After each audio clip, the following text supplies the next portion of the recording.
If you can introduce yourself, your name and which country you're from. Yeah, I'm Nicholas. I'm from China. Yeah. So in Queen Mary University, what are you studying? I'm studying entrepreneurship and innovation. Oh, so you are with the Magic. Yeah, we are from same So class. why are you studying entrepreneurship? Why not study physics or mathematics? Why not make China proud and study mathematics? Yeah, that's very good because I think the first is that I'm not good at such subject, and if I start business that will more relate to the numbers or we say mathematics, that's probably my strength. And why entrepreneurship? Yeah, that's a good question because I want to do a consultant for startups. So which means I have to know something about startups, so that will lead me to entrepreneurship. But if you go to other subjects like management, accounting, or finance, they always talk about those big companies like after 7 years, 8 years. That's very different from your startups. The structure is very different, the challenge is very different. So I think that's the key point to do it. Study is different in China. What do you say? Sorry. What you said in the last? I think that's so different between those huge companies compared to a startup company. So yeah. they have different challenges. Yeah. Challenges. Okay. So are you on scholarship? No. I hope so. You are an international student and you are not on scholarship. Who's funding then? My family. Of course, not myself. I love you, Pops. let me graduate, then I'll talk with you. For now, I love you. Okay. So how much tuition you are paying? I think it's 14,000 something. I think 14,000 pounds. 4,000. 4,000. That's including that's tuition only. So how much is the cost of living here? Living here, that's a bit tricky one. I would say. No, approximately. You don't need to be exact. Like it's £1,000, £2,000, 1,500. I think about. I think I would say the same as the tutor fee, the similar amount for tutor fee. So for a year.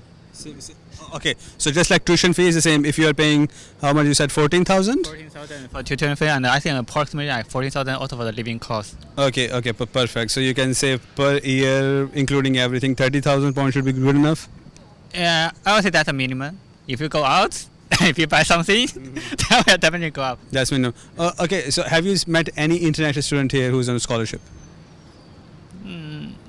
Not quite sure actually, because normally like for master we don't talk about scholarship that much, but once you go to PhD, I think there are a lot of conversation in that area. Okay, so let's talk about something philosophical. Doing this degree, what was the motivation? Do you think this degree will help you to reshape the world around you or anything? I will definitely reshape myself, how I see the business and how I see like how I plan the future or how I see the same thing in a different angle, and that's definitely. I wouldn't be that ambitious to say I can shape the world around me, but I guess I will do my best to shape my friends, at least to tell them there's something different you can think about. Thing is, the good thing about it is that you are giving very honest answers. You know, I have seen people who say, "Oh, I want to save the planet. I want to save energy. I want to." I don't have that big dreams. I'm not that big dreamer. I know what I can do. Yeah. Okay, perfect. So the other thing is that what are the job prospects? I'm not talking about you. I know you are very bright, but what generally the people who do masters, I mean, what kind of jobs they are looking at? I would say most of them. I know the first job they always go is for consult. I mean, from my degree, most of the job they will look for is the consultancy, which is I think the approximately like majority of us. I think for the rest, they probably will start their business. People are doing entrepreneurship, right? So they probably I know a lot of my classmates. They actually have their own business back in their country, so they come here to learn something. So that they can go back and do it better. I think very less of us is actually need some jobs. To be honest, like they already employees. They already employees in their country or in their company. But I think the direction can be very various. Really, like because in our degree we learn how to build up a company. We also learn how to advertise our company. We also learn how to manage our company. We also learn how to find your company. So basically, you can put us in any position within the company. We can work. So I mean, most probably you're going to work in UK. Where? Are you going to work in UK after this degree? I hope, if I can. Okay. So how much starting salary people are getting after doing masters? Well, usually people because back in the old time, like when there's no PSW such visa, and when there's only tier 2 visa, the requirement will be, I think I remember it's about at least 25K a month, no, a year, and so that was my expectation for starting a job in here. But because I want to do a consultant, I know like English is not my first language, and I'm working. I'm trying to find a job in UK. I know that's also I need some like visa issue. So now I'm looking for a job like at least if it can provide me like 2K or 20K, so 20,000. No, for the visa, don't you think UK government is giving 2-year visa now after you complete degree? Yeah, they do get now. Yeah, so don't you think 2 years is enough to find a job?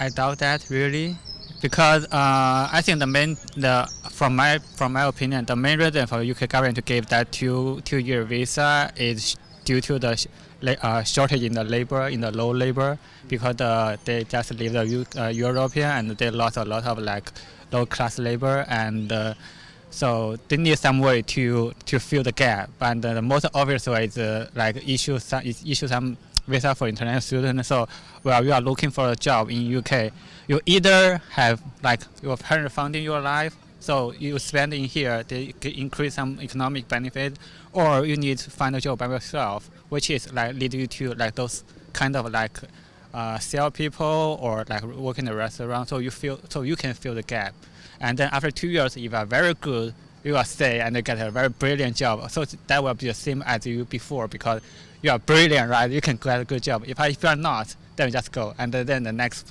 people will fill the gap again. So that's my opinion about why people give you. So this visa is not going to help actually the highly qualified postgrad students. Yeah, I don't think, because if you are really high qualified, you will get the job anyway. Okay. You are in charge of this university for a day. Okay, and you have unlimited resources. Would you like to bring any change? Yeah, definitely I will bring a change to a library, because I think the design is so terrible. Also, I probably will give a lot. I think that the most obvious thing I want to do is that I wish there's a lot of like storage place we can have in the library. So, like for example, now I'm leaving, so I have to worry about someone stole my laptop or something. But Locker or something? Yeah, I definitely have to say the locker is very crucial for students. A very important part. How much is the workload on master student? How much, sir? Workload. How much you have to study every day? Every day, 9 to 5. Honestly, during the assessment day, I will do that. But generally, I think half day, average half day, like Half day is how many hours? 4 hours, 5 hours a day.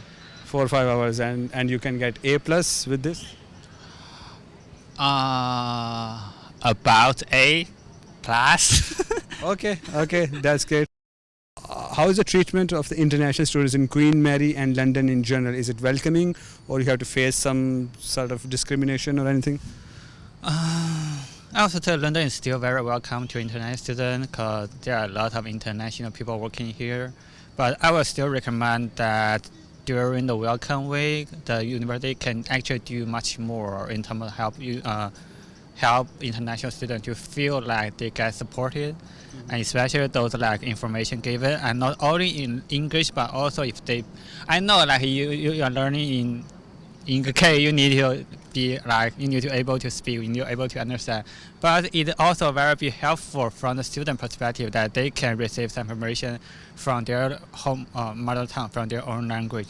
Well, it's not about the ability issue. I think it's more about how friendly you are, how thoughtful you are when you treat those like people just 1,000 miles from home. I think that's a very supportive behavior that the university can take account to actually like help those students to feel much more better, feel more warm in here, and feel like more welcome and feel more supported. Yeah. That's all from me. Thank you so much, Nicholas. God bless.